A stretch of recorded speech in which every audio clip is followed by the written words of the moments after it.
To மாயா பஜார், நிர்மலா கஜேந்திரன்.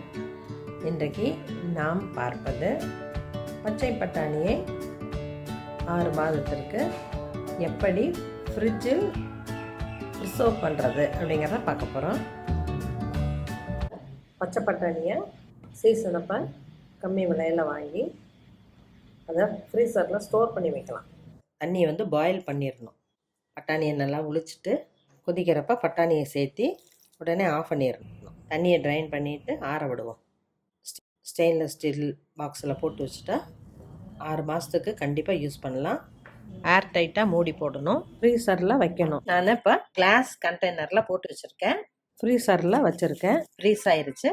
நம்ம use பண்ணுறப்ப normal room டெம்பரேச்சருக்கு கொண்டாந்துட்டு நம்ம யூஸ் பண்ணிக்கலாம்.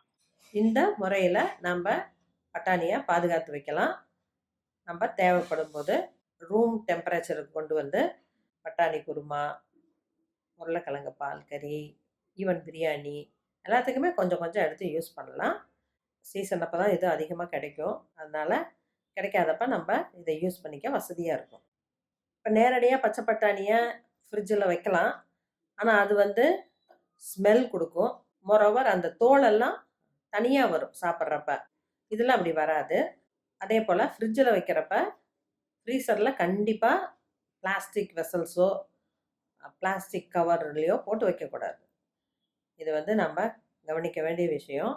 நம்ம குடும்பத்துக்காகத்தான் ஹெல்தி ஃபுட்டு சமைக்கணும்னு ஆசைப்பட்றோம். ஃப்ரீசரில் அதிக கூலிங்கில் கண்டிப்பாக பிளாஸ்டிக்கில் இருக்கிற கெமிக்கல்ஸ் வெளியே வருங்கிறாங்க. அது ஃபுட்டில் கலந்து பாய்சன் ஆயிரும். அதை மனசில் வச்சுக்கிட்டு நம்ம அவாய்ட் பண்ணணும்.